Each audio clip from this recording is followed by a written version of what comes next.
안녕하십니까, 반갑습니다. 이번 시간에는 사회복지조사론 기출해독 벌써 마지막 키워드입니다. 59번이요 여러분들이 조사론만 해도 30 키워드 이상의 키워드를 살폈습니다. 여러분들 나눔의 집에서 이렇게 키워드를 나누는 것 쉬운 일이 아니지만 키워드를 나눠서 그 키워드에 관련된 문항들과 지문들을 추출해냈습니다. 이러한 부분들은 아마 우리 국내에서 판매되고 있는 사회복지사 1급 교재 중에서 가장 데이터를 기반으로 하고 있는 최고의 교재가 아닌가라는 것을 증명해주는 그러한 노력과 그러한 결과물이 아닌가라고 생각이 되어집니다. 그만큼 이러한 작업들이 상당히 많은 노력과 시간, 비용이 들어가지만 그렇게 하는 것은 뭐냐? 여러분들이 합격률을 높이기 위함이고, 또 이렇게 키워드별로 했을 때 적어도 아주 모든 것을 알 수 없지만 그 키워드만큼은 정확하게 이해할 수 있는 그러한 어떤 기점을 만들어 드리기 위함이었다라는 것을 잘 기억하시면서, 여러분들이 시간이 없어요, 시간이 없는데 내가 조사론 전체를 다 볼 거야, 이러한 욕심은요 오히려 1점도 높이지 못하게 됩니다. 그럴 때 공부할 수 있는 전략이 뭐예요? 네, 요 나눔의 집에서 키워드, 각각의 키워드 중에서 적어도 최근 10년간 출제 빈도가 7문제 이상 되는 것만 공부를 해도, 그러면 아마 시험 공부 범위가 확 줄어들 거예요. 이게 그러면 어떻게 되겠어요? 내가 조사론 전체를 공부하는 것이 아니라 절반을 공부해서 적어도 70점은 맞겠다, 이러한 전략으로 갈 수가 있는 거죠. 그러면 적어도 몰랐던 키워드 하나만 공부해도 한 문제를 늘릴 수가 있는 것이죠. 시험 기간이 점점 가까워질수록 여러분들의 합격 전략은 그렇게 변경해 나가셔야 됩니다. 저도 뭐 개인 유튜브 채널 하시는 거 아시죠? 거기에 보면 뭐 1점 올리기 전략, 5점 올리기 전략이 있는데, 거기에 핵심은 그거예요.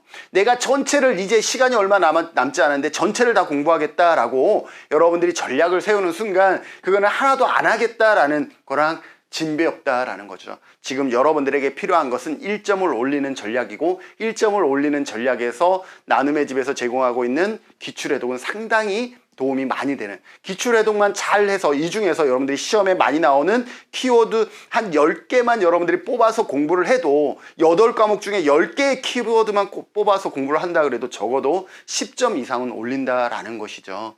그래서 여러분들이 그러한 전략들까지도 이제는 생각하시면서 공부할 필요가 있다. 자, 그런 의미에서 조사론 벌써 기출해독 마지막 키워드까지 왔어요. 그런데 마지막 키워드에 최근 10년간 출제 빈도가 10문제입니다. 적어도 한 문제는 거의 나온다라고 볼 수 있는 그런 키워드죠. 앞에 이미 그 중요성을 얘기를 했습니다. 키워드 뭐예요? 맞습니다. 질적 연구입니다. 우리는 그동안 양적 연구를 중심으로 공부를 많이 했지만 질적 연구가 이제 필요성이 점점점 높아지고 있어요. 그래서 학술지 얘기도 했지만 다양한 이러한 곳에서 질적 연구의 가치를 높이 평가해주는 그런 시대에 접어들고 있다. 그런 의미에서 시험도 질적 연구가 상당히 많이 늘어나고 있는 패러다임을 보이고 있다는 거 기억하시면서 질적 연구에 관해서 같이 살펴보도록 하겠습니다. 오늘 같이 살펴볼 질적 연구는요, 질적 연구의 유형과 방법입니다. 예전에는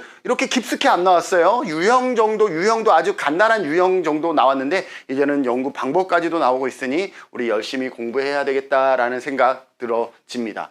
질적 연구의 유형에서 여러 가지 유형이 있습니다. 여러 가지 유형이 있는데, 시험에 가장 많이 나왔던 것은 근거 이론이고요. 제가 작년에도 강조했었던 것은 뭐냐면 참여행동 연구였습니다. 그런데 21회 기출, 2023년 기출문제에서 참여행동 연구가 시험에 떡하니 나왔더라고요. 그래서 강조한 부분들을 잘 이해했던 분들은 시험에 맞힐 확률을 높였으리라 생각이 되어지는데, 어쨌든 질적 연구 전체가 상당히 중요하다고 보시면 될 것 같습니다. 자, 근거 이론 먼저 보는데요. 근거 이론만 기억하시면 안 돼요. 근거 이론 하면 현실 기반 이론이다, 얘는 같은 이름이다 라는 것 여러분들이 기억해 주십시오. 김진훈 하면 말말복지, 이런 거 같은 닉네임이잖아요. 마찬가지 근거 이론 하면 현실 기반 이론, 이렇게 기억해 두세요. 근거 이론은 현실 기반 이론이다. 어떻게 현실을 기반하느냐? 현실은 우리가 근거 이론은 관찰을 통해서, 그죠? 관찰이라든지 면접을 통해서 이루어지다 보니 조사 과정을 통해서 체계적으로 수정되고 분석된 자료, 그러니까 질적 연구이긴 한데, 질적 연구라면 관찰을 통해서 이루어지는데, 이놈의 근거 이론의 질적 연구는 뭐를 기반으로 한다? 자료를 기반으로 한다라는 거 중요합니다. 자료를 기반으로 해서, 분석된 자료를 기반으로 해서 상호 비교하는 거예요. 비교하면서 개방 코딩, 축 코딩, 선택 코딩 이런 것들을 통해서 뭐예요? 정교화해 나가고 있다는 거예요. 정교화해서 어떻게 한다는 이론으로 만들어내고 있어요. 자, 질적 연구를 자료를 분석해서 그거를 비교 검토해서 이론을 만들어내는 거예요. 그래서 근거에 기반한 이론을 만들어낸다라는 거죠. 근거는 뭐예요? 현실을 기반한 이론을 만들어낸다라는 거예요. 그래서 근거 이론, 현실을 기반한 이론 이렇게 되는 거예요. 자, 기존의 이론적 기반이 갖추어지지 않은 분야를 연구하는 데 적합합니다. 질적 연구 전체가 기존의 이론적 기반이 갖춰지지 않은 거죠. 왜? 양적 연구는 이가조, 이론과 가설과 조작화의 단계를 거치지만 질적 연구는 근거 이론뿐만 아니라 나머지도 전부 다 어때요? 이론이 없을 때의 관찰이라든지 이러한 자료를 통해서 이론을 구축해 나가는 방법이죠. 그러니 기존의 이론적 기반이 갖추어지지 않은 분야를 연구하는 데 적합한 것은 근거 이론뿐만 아니라 나머지도 전부 다 같은 설명이다. 그러나 여기에서는 이것을 더욱더 이론화하는데 초점을 둔 것이 뭐다? 근거 이론이다. 현실을 기반한 이론을 구축하는데 더 효과적이다라고 얘기를 하고 있는 거죠.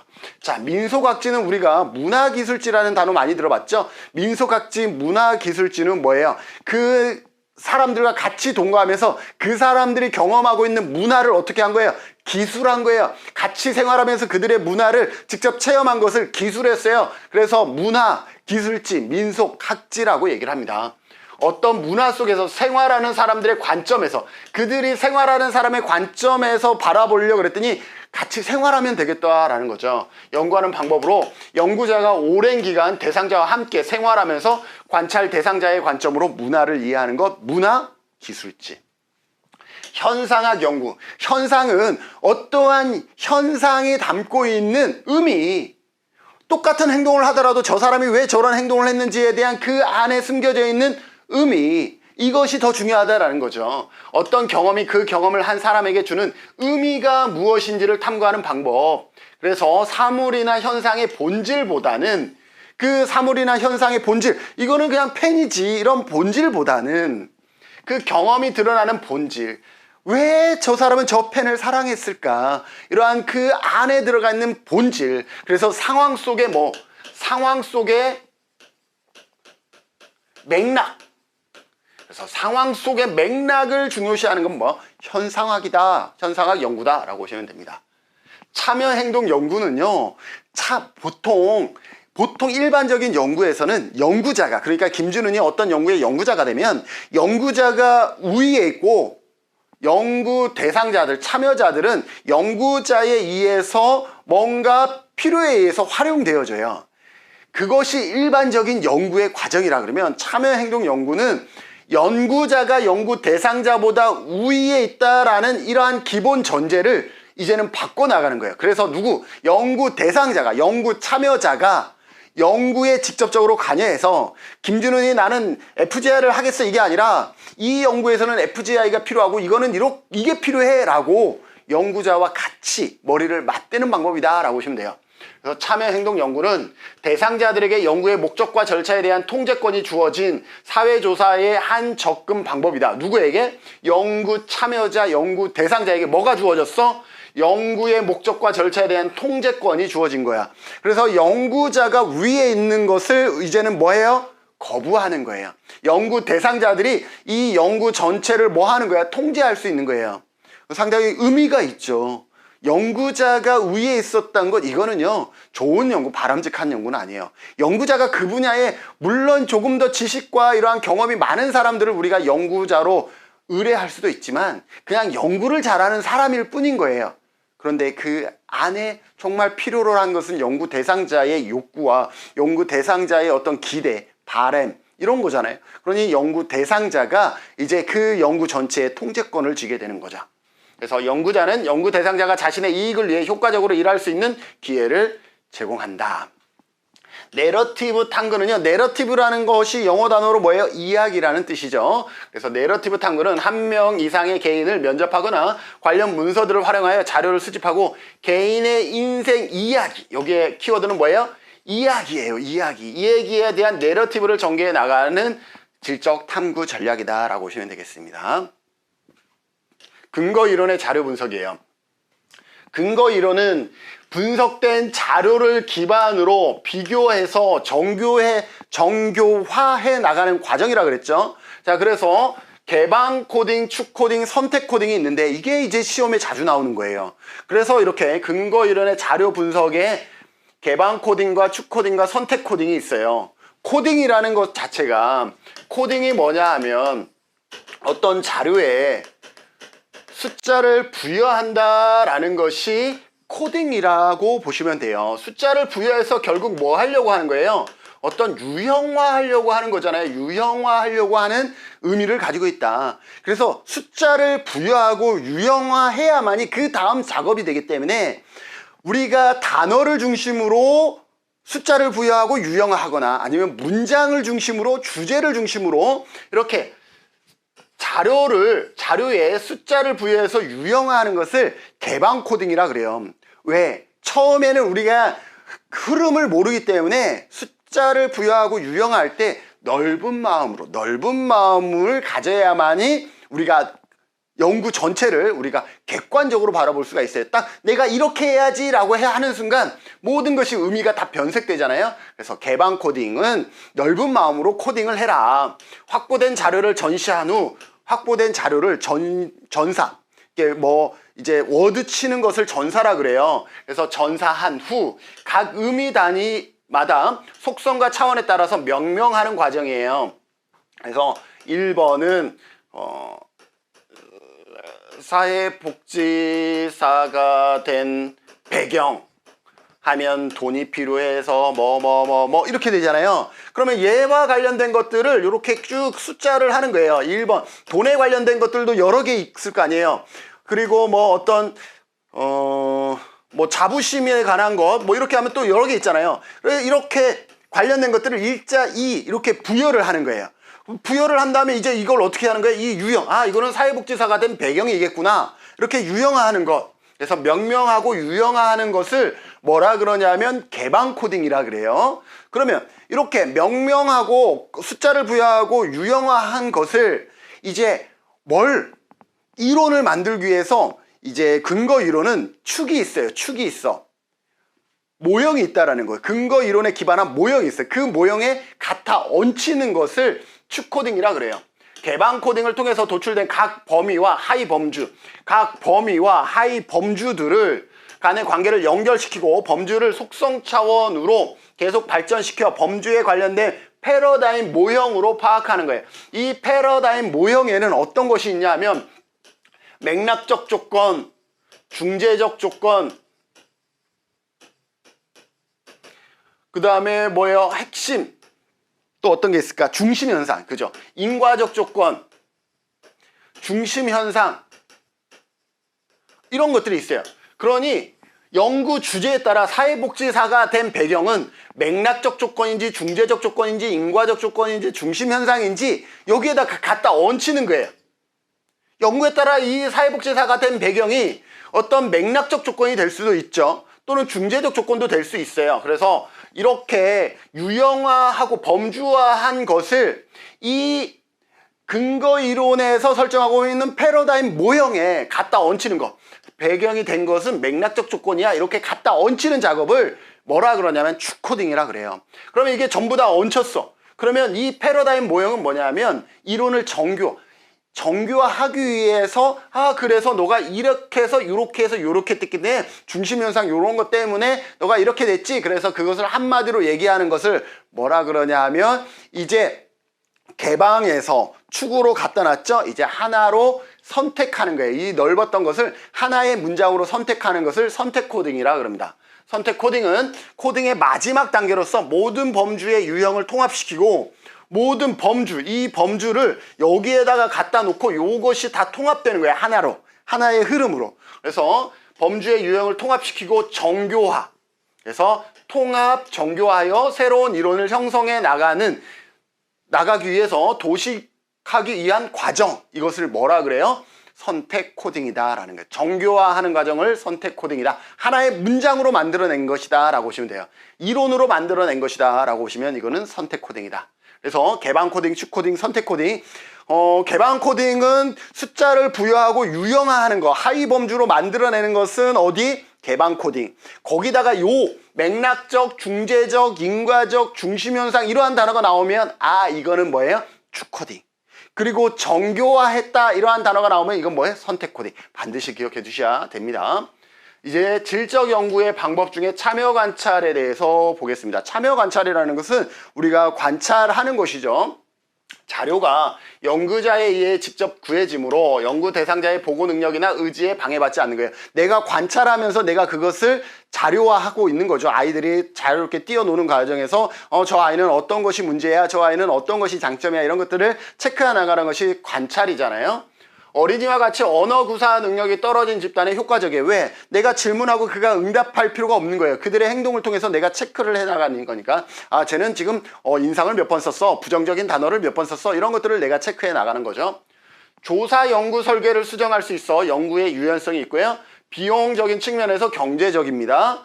관찰자의 선입견이 개입될 수 있어요. 왜냐하면 내가 관찰하는 거기 때문에 저 아이의 행동이 긍정이다 부정이다 판단하는 것은 결국 나인데 내가 그 과정에서 어떻게 할 수 있어요? 선입견이 개입될 수 있다라는 거죠. 관찰자 효과가 나타날 수도 있습니다. 연구 대상이 소수의 개인이나 집단 등으로 제한되며 대규모 집단은 어렵습니다. 방법으로는 완전 참여자, 관찰 참여자, 참여 관찰자, 완전 관찰자가 있는데 이 부분 만약에 시험에 나오면 여러분들 이걸 보세요. 앞에 요 단어 있죠? 요 단어는 이렇게 보세요. 이게 신분을 숨기느냐 아니냐 이걸 보세요. 완전이라는 단어가 들어가면 이거는 신분을 숨긴 거야. 완전히 안 들어가면 참여가 들어가든 관찰이 들어가든 완전히 안 들어갔으면 신분이 노출되어 있는 거예요. 자, 완전 참여자는 뭐냐? 신분을 숨겨서 참여한 거예요. 완전 관찰자는 뭐예요? 신분을 숨기면서 관찰하는 거예요. 그러니까 관찰 대상자들이 자기가 관찰된다는 걸 모르는 거야. 관찰 참여자는 완전히 안 들어갔기 때문에 신분이 노출돼 있어. 신분이 노출돼서 그들과 같이 나는 너를 연구하고 있어. 그러면서 너희와 같이 이번에 프로그램 참여할게. 그래서 하는 것이 관찰 참여자예요. 참여 관찰자는 뭐냐면 그들과 나는 떨어져 있지만 너희들은 지금 관찰되어지고 있어 라고 해서 내가 관찰을 하는 거예요. 그들이 관찰 대상이라는 것이 노출되어 있는 상태인 거죠. 그래서 완전이라는 단어가 들어가면 뭐다? 자기가 관찰되어지는 것을 모르는 상태에서 연구자는 참여하거나 연구자가 관찰에 임하는 것입니다. 그래서 완전 참여자는 뭐예요? 김준훈이 그들도 자기들이 지금 관찰된다는 것을 모르는 상태에서 내가 거기에 스파이로 들어간 거예요. 관찰자는 대상자와 자연스럽게 생활하고 상호작용해요. 연구 대상자들은 지금 스파이가 있는지 모르는 거예요. 완전 참여자의 신분과 목적을 모른다라고 볼 수 있죠. 관찰 참여자는 뭐예요? 노출되어 있는 거죠. 자, 나는 그 연구 대상자들은 지금 관찰되고 있는 걸 알고 있는 거야. 그런데 연구자는 어떻게? 그들과 같이 생활하고 있는 거예요. 연구자는 조사 대상 집단의 일원으로 참여하여 활동하고 연구 대상자들은 참여자의 신분과 목적을 알린다는 거, 알고 있다는 거예요. 참여 관찰자는 뭐예요? 그들이 관찰된다는 걸 알고 있는 거예요. 그리고 관찰자, 나는 어떻게 하는 거예요? 외부에서 관찰하는 거예요. 관찰만 하는 거예요. TV가 됐든 뭐가 됐든. 연구 대상자들에게 참여자의 신분과 목적을 알리고 조사 집단에 완전히 참여하지 않는다는 거예요. 관찰만 한다는 거예요. 완전 관찰자는 뭐예요? 그들이 연구 대상자가 되고 있는지 몰라. 그리고 나는 관찰만 하는 거예요. 완전 관찰자는 사회과정의 일부가 되지 않으면서 사회과정을 관찰합니다. 연구조사자가 비관여적으로 관찰자 효과를 일으킬 가능성은 적지만 연구조사자가 비관여적이고 그들과 같이 하지 않기 때문에 관여하지 않아요. 그러나 연구 대상자가 완전히 이해 가능성이 낮다. 내가 카메라로만 보고 있고 그들의 행동을 어떻게 내가 컨트롤할 수가 없어요. 그들과 같이 참여하고 있는 상태가 아니기 때문에 관찰만 하기 때문에 그렇기 때문에 완전한 자료를 이해하는 것이 어렵다라는 한계가 있습니다. 심층 면접은 뭐예요? 면접에서 더 궁금한 것들을 더 집중적으로 캐묻는 것을 우리가 심층 면접이다 라고 볼 수가 있죠. 응답의 이유, 의견, 가치, 동기, 경험 등 언어적 표현뿐만 아니라 몸짓, 표정 등 비언어적 반응까지 관찰하는 거예요. 심층 면접은 관찰이 가능한 거잖아요. 개인 면접과 달리 면접 시간이 많이 걸려요. 심층이기 때문에 면접 시간이 많이 걸리고 내용도 깊어져 매우 상세한 정보를 얻을 수 있다. 심층 면접. 무작위 표집 방법을 사용하지 않고 질적 연구는 무작위 표집 방법을 쓸 수도 있지만 거의 안 써요. 그죠? 의도적 표집을 많이 하는 거죠. 수도 작기 때문에 면접의 결과를 일반화시키는데 무리가 있고 조사 과정에서 면접원의 편견에 개입 등의 문제가 있고 유형은 비공식 대화 면접. 비공식 대화 면접이라는 것은 가장 개방적인 거죠. 가장 개방적 태도의 면접이에요. 면접 지침을 접근하는 것은 어때요? 뭐예요? 면접 지침은 있는 거예요. 면접 지침은 존재하는 거예요. 표준화 개방형 면접이라는 것은 뭐예요? 가장 뭐 할 수가 있어요? 편견을 청구, 연구자의 편견을 최소화할 수 있는 방법이죠. 왜? 모든 것을 다 지침에 따라 하기 때문에. 표준화 개방형 면접이라는 것은 그렇습니다. 자, 혼합 연구 방법은 뭐냐? 질적 연구와 양적 연구를 같이 하는 거죠. 그러면 질적 연구와 양적 연구를 같이 하는 방법에도 여러 가지 방법이 있다. 혼합 연구 방법은 연구 방법을 믹스한 거예요. 질적 연구와 양적 연구를 결합하여 연구하여 탐구하는 접근 방법이다. 양적 연구의 결과에서 질적 연구가 시작될 수도 있고 질적 연구의 결과에서 양적 연구가 시작될 수 있다. 연구자에 따라 어떤 연구 방법이 더 비중을 두는가에 따라 차이가 있을 수 있다는 거예요. 예를 들어서 이렇게 혼합하는 것을 뭐예요? 삼각화라고 얘기를 하죠. 그리고 같이 하는 것을 하나를 주된, 여기처럼 하나를 주된 방법으로 하고 다른 하나를 추가로 하는 것을 병행이라 그래요. 병행. 어떤 하나가 주된 방법이고 나머지는 추가하는 것. 이것을 병행이라 그래요. 그 다음에 설명도 있어요. 설명이라는 것은 양적 연구를 1차적으로 하고 그 다음에 질적 연구를 2차적으로 하는 것을 설명이라 그래요. 그 다음에 뭐 하는 탐색이 있어요. 탐색은 반대예요. 질적 연구를 1차적으로 하고 양적 연구를 2차적으로 하는 것. 이렇게 혼합 연구 방법도 그냥 혼합 연구 방법이면 다 똑같지 이게 아니라 같이 하는 것을 삼각하라 그러고 병행할 수 있어요. 하나를 주로 쓰고 하나는 약간 참고하는 것을 병행이라 그래요. 그 중에서 이 둘을 동시에 둘을 하는데 연구의 순서에 따라서 양적 연구를 먼저 하고 그 다음에 질적 연구를 나중에 하는 것을 설명이라 그래요. 그리고 질적 연구를 먼저 하고 양적 연구를 나중에 하는 것을 탐색적 연구라 그래요. 혼합 연구 방법 중에서 탐색이라 그럽니다. 그래서 삼각화, 병행, 설명, 탐색 등 다양한 방법으로 혼합 연구를 진행할 수가 있는 거예요. 양적 연구는 주로 실증주의 패러다임의 토대를 두고 질적 연구는 뭐라 그랬어요?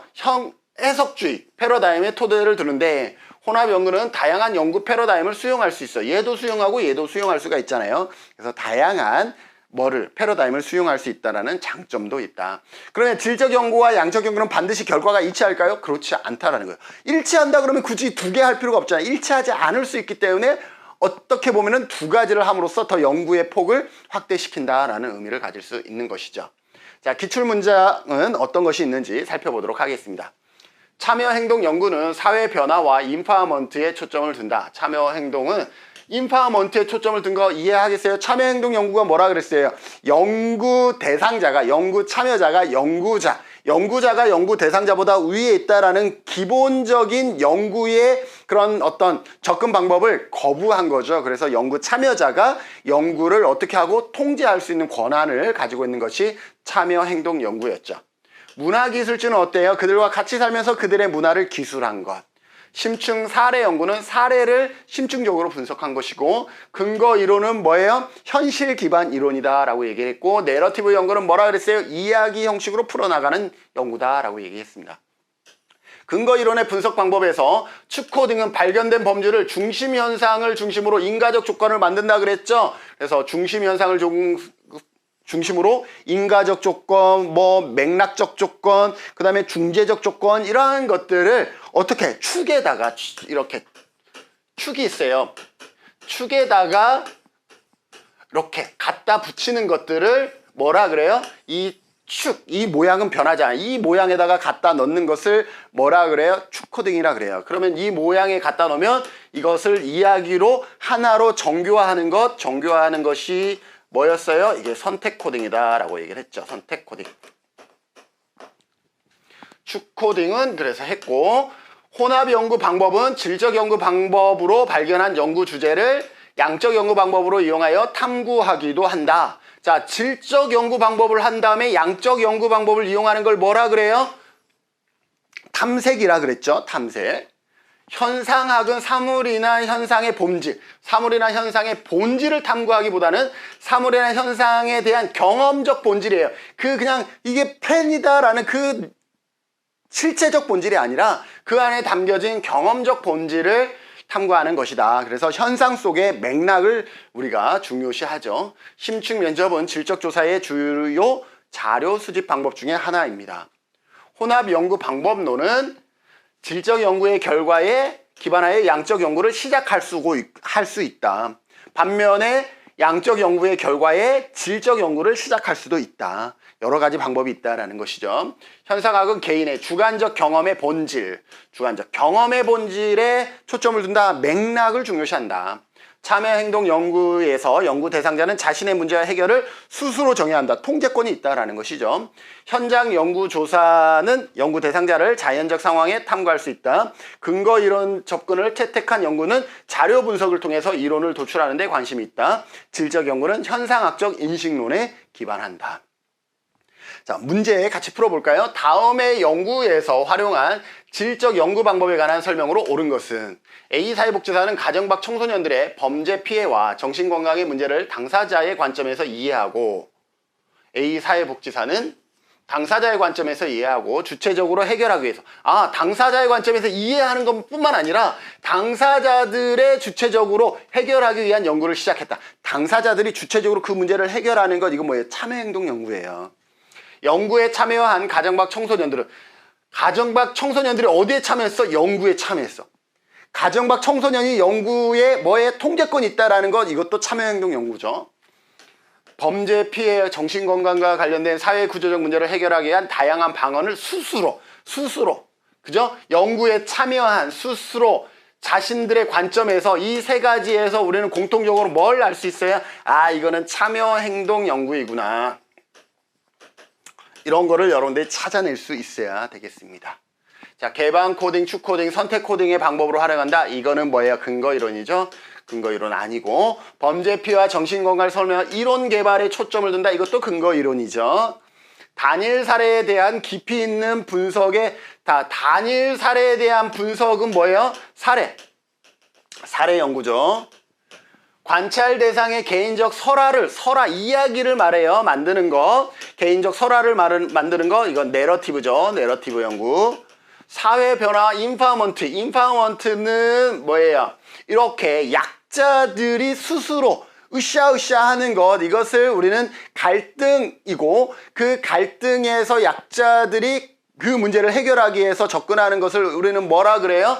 인파워먼트라 그래요. 그래서 이처럼 참여행동 연구는 소수자, 약자들의 권한과 권리를 확대시켜주는 것이기 때문에 갈등주의 패러다임에서 상당히 많이 활용되어지고, 그 중에서 접근 방법으로는 인파워먼트에 초점을 두죠. 그래서 정답은 5번이 되는 거예요. 그래서 인파워먼트, 갈등하면 인파워먼트 하면 누구? 불평등한 사회 정의가 필요한 사람들. 여기서 가정 밖 청소년들은 약간 그런 거죠. 연구자보다는 하위에 있는 불평등을 받는 집단이다라고 볼 수가 있는 것이죠. 그래서 참여행동 연구는 인파워먼트에 초점을 둔다라는 것도 기억해 두시면 좋겠습니다. 근거 이론의 분석 방법 중 축코딩은 어떤 거라 했어요? 맥락적, 중재적, 중심현상, 여기에다가 갖다 얹히는 것, 그 유형을 갖다 얹히는 것을 축코딩이라 그랬죠. 옳은 것은 추상화시킨 구절에 번호를 부여하는 것은, 이건 전체를 코딩이라 그래요. 그냥 코딩이라 그러고, 개념으로 도출된 내용을 가지고 하위 범주를 만드는 것, 이건 뭐예요? 개방 코딩이라 그랬어요. 하위 범주를 만드는 것까지 개방 코딩이라고 얘기를 했어요. 발견된 범주의 속성과 차원을 고려하여 유형화시키는 것, 이 유형화시키는 것은 속성과 차원을 고려하여 유형화시키는 것까지 개방 코딩으로 놓을 수가 있겠네요. 개방 코딩. 이론적 개발을 위해 핵심 범주를 중심으로 다른 범주와 통합하여 정교화를 만드는 과정. 자, 정교화, 통합, 정교화를 만든, 정교화라는 단어가 들어가면 이거 뭐라 그랬어요? 선택 코딩이라고 그랬어요. 선택 코딩. 발견된 범주를 가지고 중심 현상을 중심으로 인과적 조건을 만든다라고 한 것, 이건 뭐예요? 추코딩이죠. 여기에 갖다 얹히는 것이 추코딩이었죠. 그래서 추코딩에 관한 설명으로 옳은 것은 몇 번? 5번이 되겠습니다. 그래서 추코딩은 오히려 쉬워요. 추코딩은 뭐가 나오냐면 일반적으로 지금까지는 인과적 조건, 맥락적 조건, 그 다음에 뭐예요? 중심 현상, 이러한 단어들이 나오면 그때 이거는 추코딩이구나 라고 보시면 돼요. 질적 연구 방법과 적절한 연구 주제가 바르게 연결된 것은 현상화, 늙어간다는 것이 어떤 의미인지 이해할 수 있다. 현상학은 뭐예요? 상황 속의 맥락이죠. 그래서 늙어간다라는 것이 담겨있는 의미, 상황 속의 맥락. 그래서 맞네요. 참여행동 연구는 뭐예요? 연구 대상자가 연구에 뭐 하는 거예요? 통제권을 갖는 거죠. 이혼 가족이 경험한 가족 해체 사례를 심층적으로, 자, 사례를 분석하는 것, 이건 뭐예요? 사례 연구죠. 사례 연구.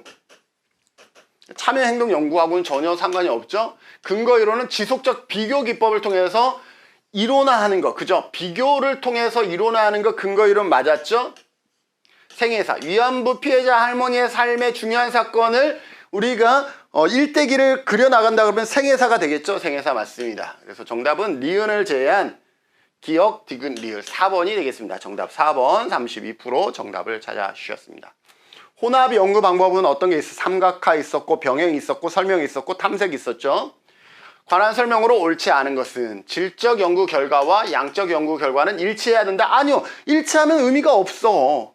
일치하지 않을 수도 있으니 그 각각을 한번 보는 거죠. 일치하면 그것이 더 뭐예요? 근거가 더 명확해지는 거고요. 일치해도 좋고 일치하지 않아도 의미가 있는 거예요. 그런데 일치해야만 한다 단정 지으니 옳지 않은 것은 1번이에요. 1번. 그죠? 양적 연구와 질적 연구에 대한 전문 지식이 모두 필요하다. 혼합 연구니까. 연구에 따라 양적 연구와 질적 연구의 상대적 비중이 상이할 수 있어요. 양적 연구를 더 비중 있게 둘 수도 있고 질적 연구를 더 비중 있게 둘 수도 있습니다. 질적 연구의 결과에 기반하여 양적 연구를 시작할 수 있어요. 반면에 양적 연구 결과를 기반으로 해서 질적 연구도 시작할 수 있다. 상충되는 패러다임을 수용할 수도 있죠. 질적 연구에서는 뭐 현상학이라든지 이런 것들, 양적 연구에서는 실증주의 패러다임들을 전부 다 수용할 수 있죠. 질적 연구는 뭐 해석주의, 아까 현상학 이런 것들을 수용하고, 양적 연구에서는 논리, 실증주의, 경험주의 패러다임을 또 수용하고, 그래서 상충되는 패러다임도 수용할 수 있어야 한다. 맞습니다. 그래서 옳지 않은 것은 몇 번? 1번이 되겠습니다. 다음 내용이 왜 틀렸는지 확인해 보도록 하겠습니다. 개방 코딩은 수집된 자료에서 나타난 범주들 간의 관계를 파악하기 위해 범주들을 특정한 구조적 틀에 맞추어 연결. 자, 구조적 틀에 맞추어 연결하는 것은 뭐예요? 추코딩이래요. 추코딩. 추코딩. 특정한 구조, 아까 뭐라 했어요? 중심현상, 인과적 조건, 맥락적 조건, 이러한 조건에다가 갖다 얹히는 거예요. 구조적 틀에 맞추는 거 추코딩입니다. 근거이론, 문화기술지, 솔로몬 설계 연구 등은 질적 조사다. 솔로몬 설계는 이건 뭐예요? 실험 설계죠. 실험 설계. 질적 조사가 아니라 실험 설계 연구다라고 볼 수가 있죠. 민속학지는 기납적인 방법을 거쳐 현실적인 자료에 근거하여 개발된 이론으로 현실 기반 이론. 자, 현실 기반 이론이라고 얘기하는 거 뭐예요? 근거 이론이라 그랬죠? 근거 이론. 그래서 근거 이론은 현실 기반 이론이다. 이렇게 암기해 주시고, 참여 관찰은 정교하고 객관적으로 일반화 가능성이 높다. 관찰은 질적 연구이기 때문에 일반화의 가능성은 어쨌든 낮다라고 볼 수가 있는 것이죠. 개인의 주관적인 경험의 본질과 의미에 초점을 두는 것은 뭐예요? 현상학이라 그랬죠. 그때 질적 연구의 유형 중 문화기술지 방법을 사용하는 거 아니죠. 현상학이에요. 현상학. 문화기술지는 어떻게 그들의 문화를 기술하기 위해서 그들과 같이 생활하면서. 참여 관찰자의 유형. 참여 관찰자는 뭐예요? 참여이기 때문에 신분이 노출됐어. 연구자의 신분이 노출돼서 관찰을 하는 거예요. 완전 참여자는 유형 중, 아니네요. 요거 중 완전 참여자. 완전은 뭐예요? 신분을 숨겨서 참여하는 거예요. 신분을 숨겨서 그들에게 한마디로 스파이로 들어간 거예요. 관찰자 효과를 일으킬 가능성이 적어. 관찰자 효과를 일으킬 가능성이 적지만, 맞죠? 자기가 연구되어진다라는 걸 모르기 때문에 관찰자 효과는 적어. 연구 대상의 완전한 이해의 가능성이 낮아? 아니, 참여하기 때문에 그들이 왜 그러는지를 내가 직접 보고 관찰할 수가 있잖아요. 가능성이 높아. 그런데 가능성이 낮은 거는 뭐예요? 완전 참여자가 아니라 관찰만 하는 것. 완전 관찰자는 뭐예요? 그들에게 개입할 수가 없으니까 완전한 이해가 어려운 거예요. 그래서 완전 관찰자로 바꿔주시면 되겠죠. 빈칸에 알맞은 말을 채워보도록 하겠습니다. 뭐뭐는 질적 연구와 양적 연구를 결합하여 연합하여 탐구하는 접근 방법이다. 혼합 연구죠. 혼합 연구. 혼합 연구 방법이고, 뭐뭐는 연구 대상자들에게 연구의 목적과 절차에 대한 통제권이 주어진 사회조사. 누구에게? 연구 대상자에게 통제권이 주어진 건 뭐예요? 참여 행동 연구라 그랬죠. 참여 행동 연구. 뭐뭐는 개인의 인생을 탐색하는 데 초점을 두는 질적 탐구 전략으로 개인의 인생을 탐색하는 그들의 일식하지 못한 더 깊은 이야기들을 통해, 자, 이야기들을 통해서 인식시키는 거 뭐예요?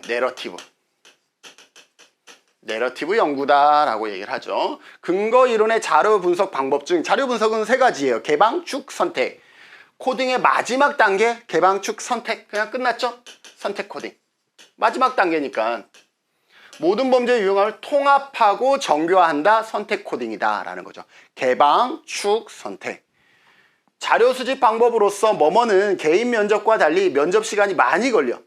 개인 면접과 달리 면접 시간이 많이 걸리고 내용을 자세히 하는 거 심층 면접이라 그랬죠. 내용이 매우 상세한 정보를 얻을 수 있는 거 뭐예요?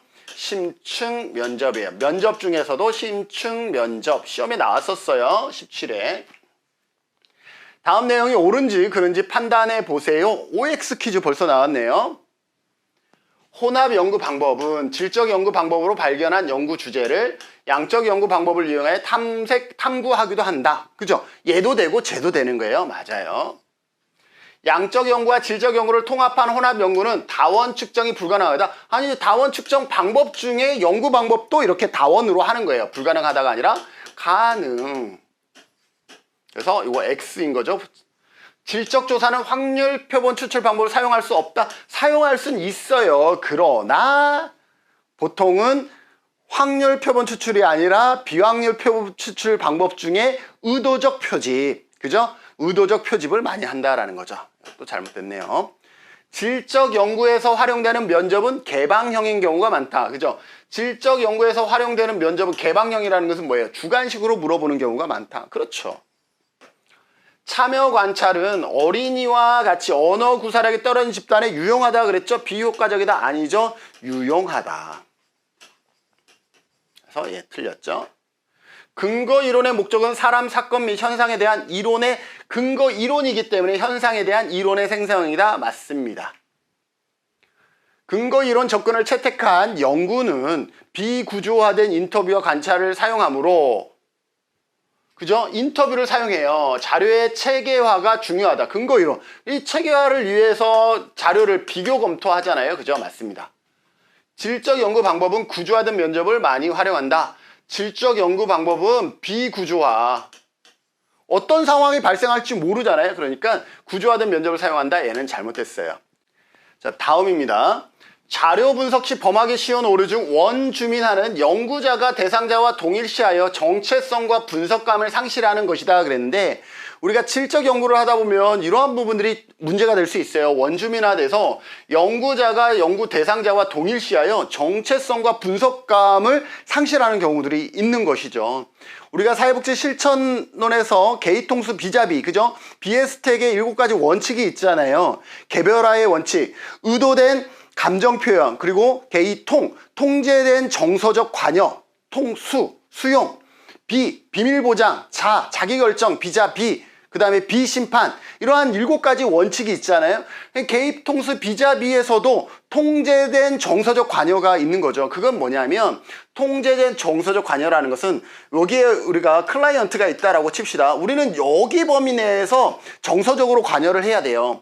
여기보다 요 안으로 들어가면 어떤 문제가 있냐면 원주민화가 생기는 거예요. 연구자가 대상자와 동일시할 정체성이, 그러니까 클라이언트가 슬퍼서 울면 우리 사회복지사는 약간 객관적인 면에서 봐야 되는데 같이 슬퍼서 울다 보니까 어떻게 도와줘야 될지도 생각도 안 하고 그냥 같이 슬퍼함에 동조하는 것이 끝인 거예요.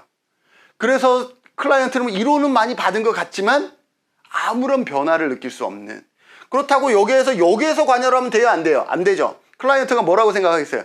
저 사람은 자기의 일이 아니라고 너무 나를 이렇게 생각하는 거죠. 그래서 이 정도에서 우리가 관찰하는 것을 통제된 정서적 관여라 그래요. 마찬가지 원주민화는 너무 안으로 들어가면 연구자가 대상자와 동일시할 정체성과 분석감을 상실할 수 있으니 적절한 거리에서 연구가 진행되는 것이 오히려 바람직할 수가 있는 것이죠. 그래서 상실하는 것이 다 맞습니다. 근거이론 연구에서 많이 활용되는 이론적 표집은 이론적으로 의미를 부여할 수 있는 표본을 구성하는 데 초점을 둡니다. 맞습니다. 그래서 근거이론에서 많이 활용되는 이론적 표집이 있다. 이 이론적 표집은 이론적으로 이 의미를 부여할 수 있는 표본을 구성하는 데 초점을 두는 것을 이론적 표집 방법이다 라고 볼 수 있어요. 그러면 이론적 표집 방법은 어디에서 쓸 수 있어? 질적 연구에서 쓸 수 있구나. 이런 것까지 여러분들이 다시 한번 되짚으시면 좋겠죠. 자, 이상으로 사회복지 조사론 기출에도 키워드 20몇 번부터 59번까지 상당히 많은 키워드를 우리가 살펴봤습니다. 이 중에서는 몇 개의 키워드는 공부를 안 하고 넘어가도 충분하지 않을까라고 생각되는 키워드도 있었지만 강의는 전부 다 진행을 했습니다. 여러분들이 개별적으로 좀 판단해서 잘 모르는 키워드를 조금 더 집중적으로 공부해 주시고 시험에 많이 나오는 것들을 조금 더 집중적으로 공부해 주시는 게 지금부터는 여러분들의 합격 전략이 되지 않을까라고 생각이 되어집니다.